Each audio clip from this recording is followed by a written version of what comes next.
Ladies and gentlemen, we stand at the edge of a threshold, not of a battlefield, nor of a marketplace, but of the soul itself. The air whispers with a strange tension. A silent procession approaches.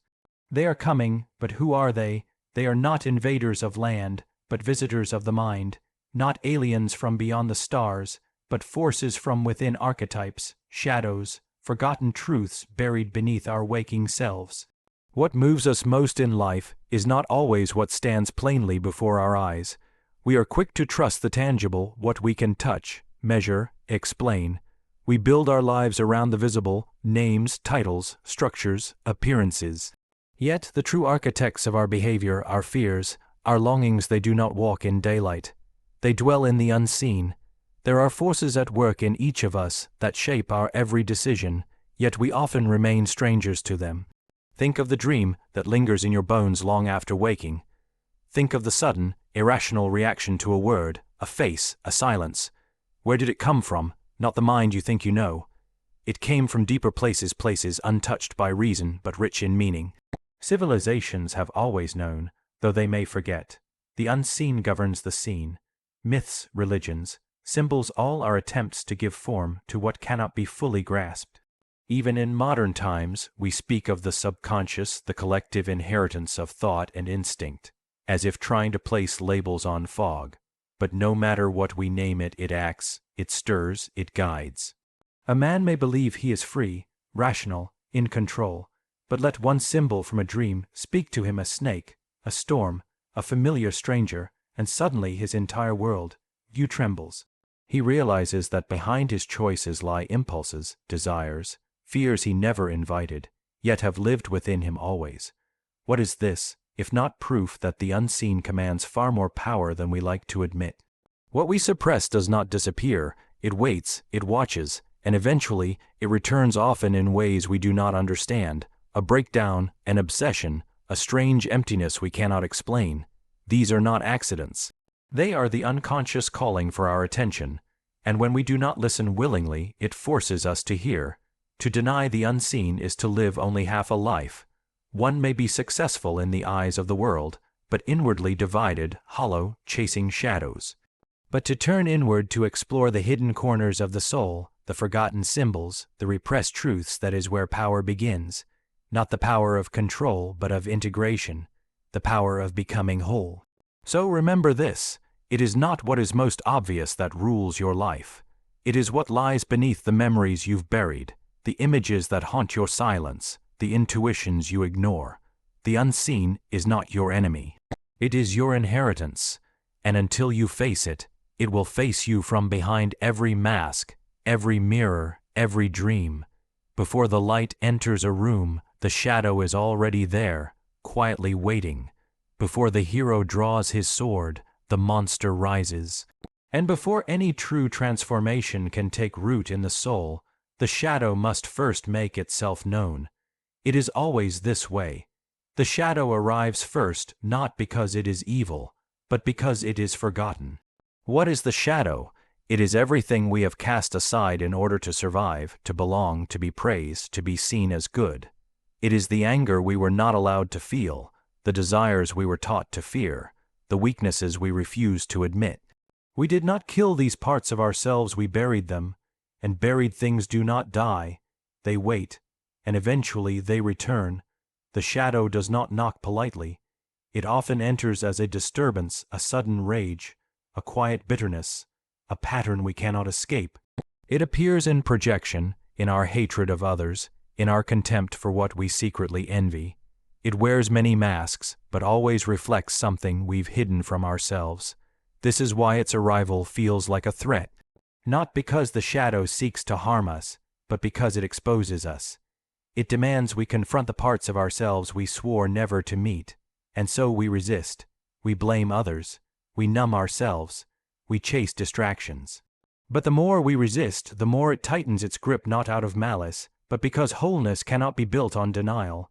The shadow is not the enemy of light, it is its necessary precursor. Just as dawn is meaningless without night, inner strength is meaningless without having faced our inner darkness. No one becomes truly wise who has not first been broken. No one becomes truly kind who has not first confronted their own cruelty. This is the paradox. To become whole, we must first be willing to fragment. To awaken, we must be willing to fall. When the shadow arrives, it offers no comfort, only truth. It forces us to ask, what am I avoiding? Whom have I become to be accepted? What within me have I exiled? These are not easy questions, but they are the beginning of real freedom. Because once we face the shadow, we stop being its slave. And here lies the deeper mystery. The shadow, once embraced, becomes a guide. The very traits we hated in ourselves, our assertiveness, our ambition, our sensuality, our wildness, when integrated, become sources of vitality and authenticity. What once felt like darkness becomes the soil from which light can finally grow. So when the shadow comes in a mistake, in a conflict, in a dream, do not flee, do not condemn it, sit with it, listen, ask what it wants to show you. Not everything in the darkness is dangerous. Sometimes it simply wants to be seen. And only when the shadow has spoken its piece does the light truly arrive. When something new enters our lives, whether it be an event, a person, an idea, it is never just what it seems on the surface. It is not simply a coincidence, a random occurrence, or an external disruption. No, each arrival, no matter how trivial it appears at first, holds a deeper meaning, a secret waiting to be uncovered. The very nature of the arrival is a revelation, an invitation to expand, to grow, and to see what we have yet to acknowledge. In the mundane moments, the unexpected meetings, the sudden changes, we often fail to see that they are not interruptions to our carefully constructed plans, but the universe itself knocking on our door, urging us to look deeper, to see what lies beneath the veil of our familiar reality. Each encounter carries with it the potential for profound transformation. If we pay attention, we realize that every arrival, whether joyful or painful, anticipated or unwanted, is a message. The question is not what comes, but what we choose to see in it. At first, we may resist these arrivals. They unsettle us. We do not like to be confronted with the unknown, the unfamiliar. We do not want to be disturbed. But these arrivals are not here to harm us. They are here to reveal us to ourselves, the new idea that challenges your beliefs, the relationship that brings both joy and discomfort, the opportunity that seems terrifying. All of these are the soul's way of whispering, you have outgrown this space. It is time to become more. Every arrival opens a door to a new landscape, not just of the outer world, but of the inner world. We are not only dealing with external changes, but with the shifting of our inner world. We are forced to question, to re-examine, to reflect on who we are in this moment. Often, it is in the discomfort of a new arrival that we are given the chance to move past our previous limitations. Through the cracks of our carefully constructed identities and beliefs, the light of a new understanding slips through, and when we allow it, when we embrace the arrival as something more than just a disruption, we step into a new layer of our being. It is through these revelations that we begin to see the patterns that shape us, the forces that have been silently guiding our choices, and the desires we have kept hidden. In this light, the arrival is not just an external event, it is an internal awakening. It is an opportunity to come face to face with the parts of ourselves that were once dormant or unconscious, and in this process, we find ourselves changed. The arrival, once simply an event or an encounter, becomes a mirror, reflecting back to us the truth of our own evolution. We often think of revelation as something grand or monumental, but it can come in the quietest of moments. It can arrive in a passing glance, a fleeting thought, a sudden shift in perspective, and when it does, it demands our attention, not through force, but through invitation. The revelation says, look closely. There is more here than you have yet seen. Look deeper, and you will find a part of yourself that was always there, waiting to be discovered.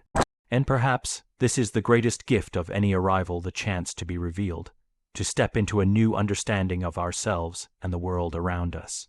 With each new arrival, we have the opportunity to shed a layer of old skin, to move through the world with greater awareness, and to become something more than what we were before. So when the new arrives, whether in the form of joy or sorrow, love or loss, accept it not with resistance, but with curiosity. Welcome it not as an obstacle, but as a teacher. Because in the heart of every arrival there is a revelation, a truth waiting to be seen, a part of you waiting to be uncovered. To be whole is not to be perfect, polished, or untouched by pain. It is not a state of constant peace or harmony, nor is it a life absent of conflict. Wholeness is not achieved by ascending above the human experience, but by descending fully into it, every contradiction, every wound, every buried truth. And this descent cannot happen without confrontation. For it is only through facing what we fear, what we deny, what we resist, that we come into contact with the totality of who we are. We are raised to seek comfort, to strive for control, to avoid suffering. Yet the soul has no interest in comfort for its own sake. It does not grow through ease. It grows through encounter, through meeting what we have long turned away from. The false self, the persona we build to be accepted, to be safe, cannot withstand confrontation. It crumbles under the weight of truth, and it must, because only in the ruins of the false do we begin to uncover the real. The path to wholeness is forged not in light alone, but in shadow. We must confront our own contradictions, the part of us that wants to be loved, and the part that pushes others away, the part that longs for truth, and the part that fears what it might reveal. We must wrestle with our envy, our rage, our helplessness not to indulge them, but to understand them. These emotions, though often unwanted, are not impurities, they are signals. They arise to draw our attention inward, to show us what is unhealed, what is unintegrated. Avoiding the confrontation does not preserve our peace, it prolongs our fragmentation. What we refuse to face does not vanish. It festers. It emerges through projection, through illness, through repeated cycles we do not understand.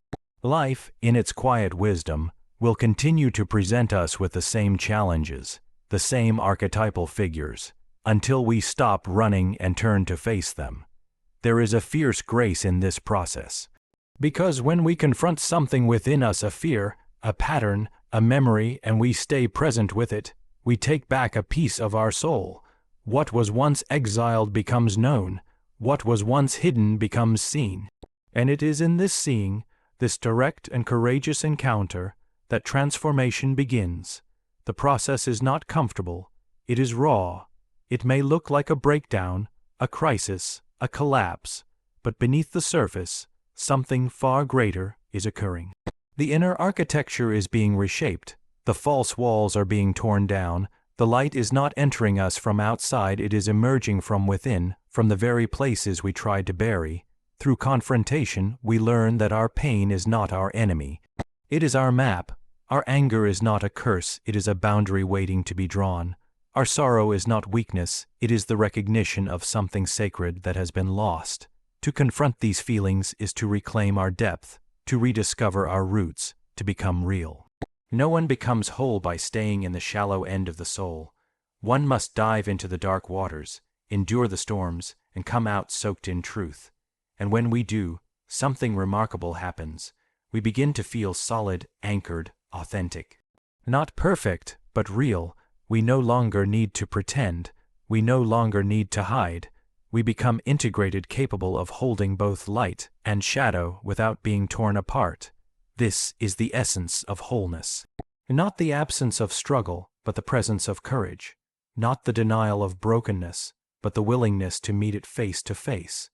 And in that meeting, in that sacred confrontation, we are not destroyed. We are remade. We often imagine the future as something entirely new, a clean slate, a blank page, a horizon untouched by what came before. We speak of leaving the past behind, of starting over, of breaking free. But this is an illusion. The future does not grow in isolation. It does not arrive as a stranger. It rises quietly and inevitably from the depths of the past. Everything we have forgotten, everything we have buried, everything we have not resolved, it continues to live within us. The past is not dead. It is not behind us. It moves through us, shapes our decisions, colors our perceptions, and whispers through our dreams. Until we confront it, it will write our future in its own image. What we refuse to acknowledge in our history returns again and again, disguised as fate. The faces change, the circumstances evolve, but the pattern repeats, a subtle compulsion, a recurring pain, a story that refuses to end. This is not a punishment, it is an invitation. Life, in its infinite wisdom, does not allow us to bypass what is essential. What remains unconscious will rise again, not to haunt us, but to complete itself. We inherit not only the memories of our own life, but also the silent weight of generations, the unlived lives of our ancestors, the wounds they could not speak of, the dreams they were never allowed to fulfill. These too live within us, shaping our fears and our longings. To understand ourselves is to recognize that we are not isolated islands of experience, but living vessels of ancient stories, and it is our task not to erase them, but to redeem them. The only future worth building is one rooted in remembrance, not nostalgia, not regret, but a deep and reverent awareness of what came before. To know where we are going, we must know where we have been. To grow forward, we must grow downward into the roots of our psyche, into the forgotten images and archetypes that have always guided human life. This is why healing is not linear, it spirals. We return to the same places, the same wounds, but each time with deeper insight, greater compassion, and a clearer view. We descend to the depths not to get lost in them, but to retrieve something we left behind, a truth, a strength, a part of ourselves that never stopped waiting. True transformation does not happen by rejecting the past, but by entering it with open eyes and an open heart, by listening to what it still wants to tell us. When we bring light into those old places, the childhood memories, the ancestral shadows, the forgotten dreams, we do not become prisoners of the past. We become its alchemists. We turn memory into wisdom. We turn history into possibility. And so the future, when it finally emerges, is not foreign or disconnected. It is the flowering of all we have endured, all we have learned, all we have made peace with. It is not an escape from who we were, but the fulfillment of who we were always meant to become. To shape the future, then, is not to chase what is new for the sake of novelty. It is to descend with courage into the deep places of the soul, to recover what was lost, and to carry it forward transformed, integrated, whole. The road ahead does not lie ahead, it lies beneath.